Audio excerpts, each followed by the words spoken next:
तो ये exam series 10th ICSE की 14th वाली वीडियो है। इसके साथ अपनी कोऑर्डिनेट ज्योमेट्री वाली यूनिट भी स्टार्ट हो जाएगी।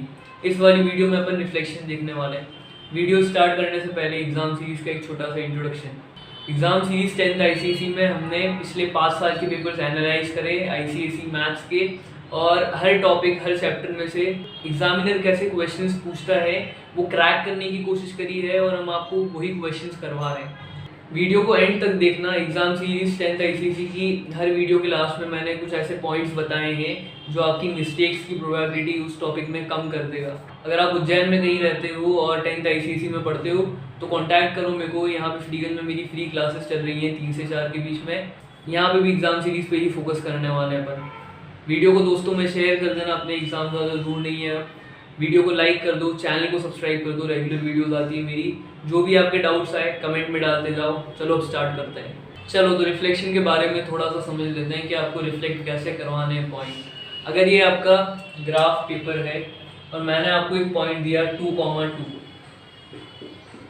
इसको मैं बोल रहा हूँ आप रिफ्लेक्ट करवाओ एक्स एक्सिस में भी और वाई एक्सिस में भी, तो कैसे रिफ्लेक्ट करवाएंगे।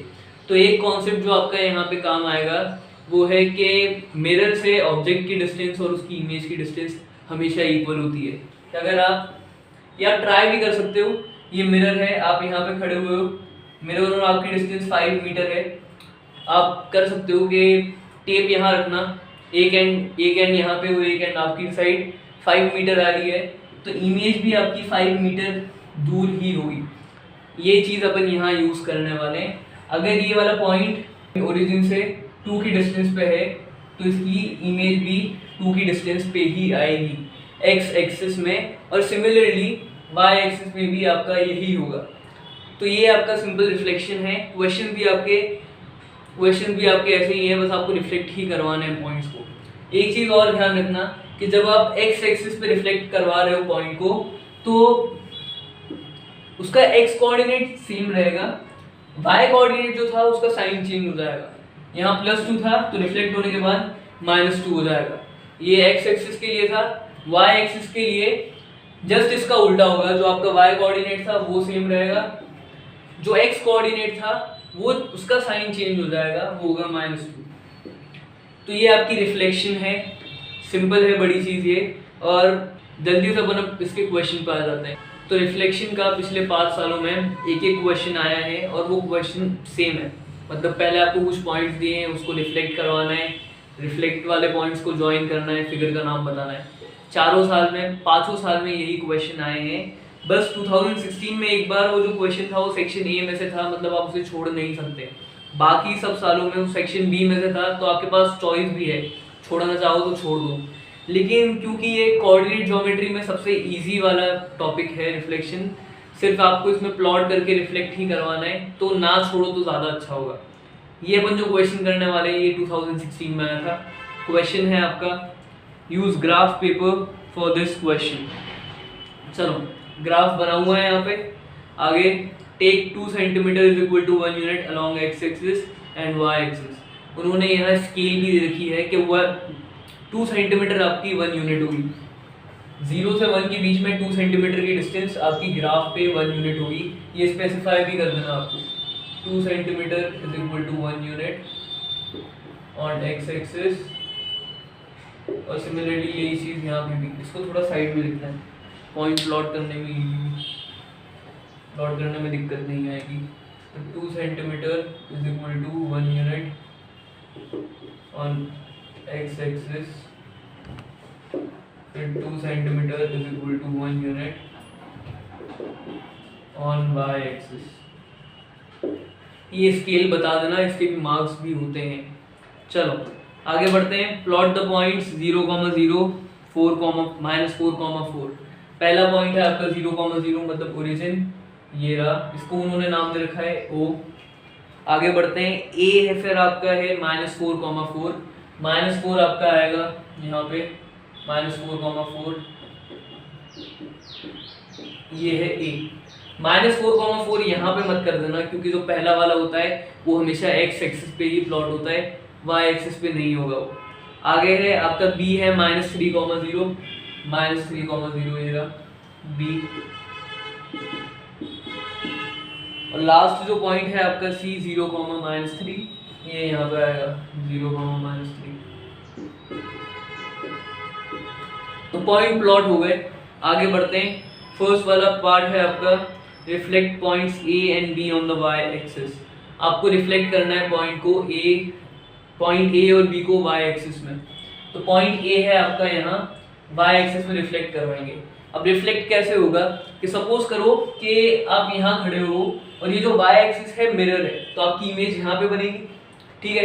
अगर x एक्सिस पे करवा रहे होते तो ये मिरर है तो आपकी इमेज यहाँ बनेगी। ऐसे अपन उसको रिफ्लेक्ट करवाने वाले हैं।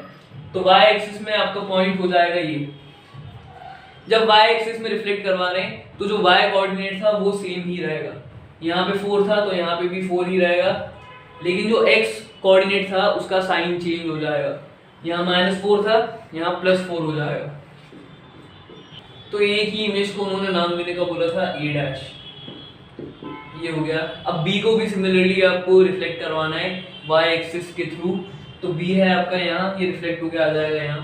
y कोऑर्डिनेट में यहाँ पे भी कुछ फर्क नहीं है, ये 0 था पहले भी, अभी भी 0 ही रहेगा।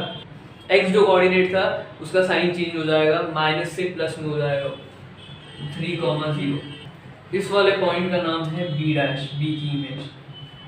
तो ये आपका फर्स्ट वाला पॉइंट हो गया। अच्छा आगे बढ़ते हैं। उन्होंने फर्स्ट वाले पॉइंट में एक और था, राइट डाउन देयर कोऑर्डिनेट्स। तो A' का कोऑर्डिनेट आपका आया है 4,4, B' का कोऑर्डिनेट आया है 3,0। तो यहाँ पे आपका फर्स्ट वाला पॉइंट हो गया। सेकंड वाला पॉइंट है name the figure OABC B' A', OABC B' A'।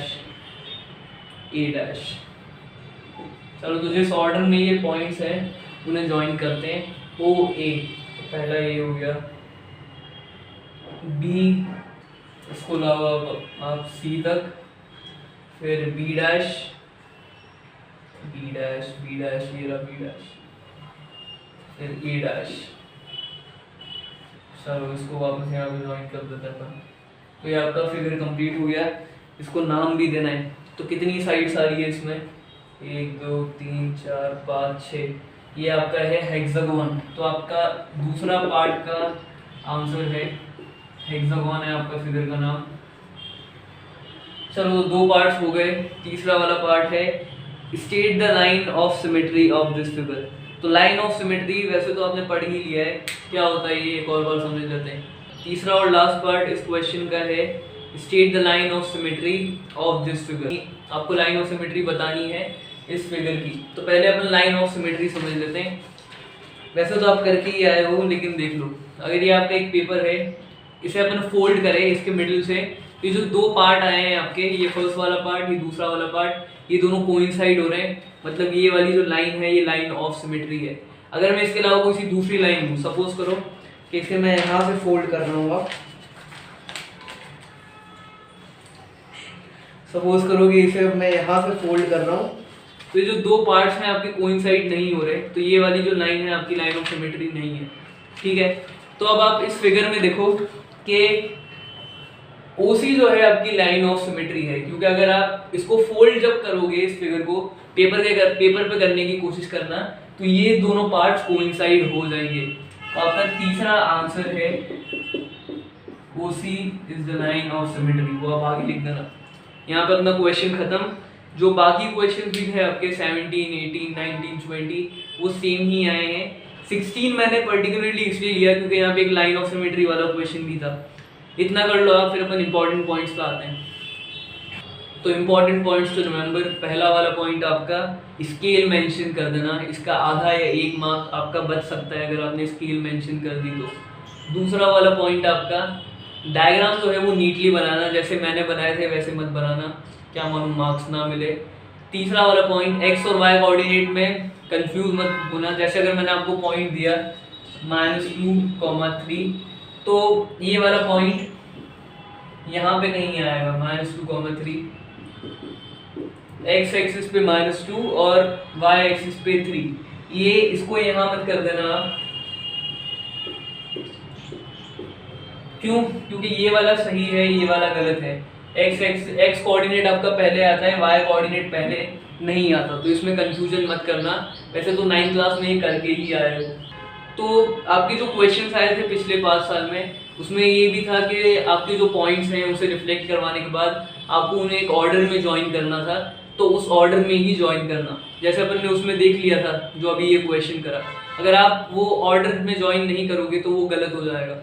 एक और बार समझ लेते हैं कि अगर आपके ये 4 पॉइंट्स हैं A, B, C, D, उन्होंने बोला है कि ज्वाइन करो A, B, C, D को, तो इसका करेक्ट ऑर्डर होगा A से B, B से C, C से D और D से A। अगर आपने इसको ऐसे ज्वाइन कर दिया, ये A, B, C, D, आप पहले B, D और ये C, आप पहले C को ज्वाइन कर दो, फिर B को कर दो, फिर D को कर दो, इसको कर दो, तो ये गलत हो जाएगा। जो आपका ऑर्डर है उसी के हिसाब से चलना, तभी आप वो नाम भी इजीली दे सकते हो उसको। तो ये कुछ इंपॉर्टेंट पॉइंट्स थे रिफ्लेक्शन के। मैं एक और बार बोल रहा हूँ कि ये वाला क्वेश्चन मत छोड़ना, ये one of the easiest question of class 10th है, कोऑर्डिनेट ज्योमेट्री का तो है ही। इतना कर लो आप, फिर अगली वाली वीडियो में मिलते हैं। Good bye.